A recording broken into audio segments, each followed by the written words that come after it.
好像乔玲已经开始怀疑我们。门记得锁好哈。我把钥匙都换仨地方了，他绝对找不着。咱们就安心做任务吧。你听我的声音还清楚吗？总感觉今天磁场怪怪的。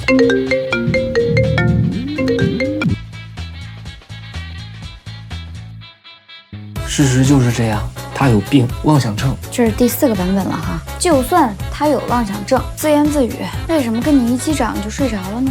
其实我刚才就没睡着，我们俩在玩 VR 游戏呢。这是第5个版本是吧？催眠术很难的，但你赶上了，今天正好。这是第2个版本。我说过了，其实我们可以在特定的环境下，通过照片穿越意识。我们刚才在做任务呢，碰巧跟你撞上了。这就交代了，太没骨气了。我还有1个版本。陆光，没看出来呀？你平时也追中2穿越剧啊？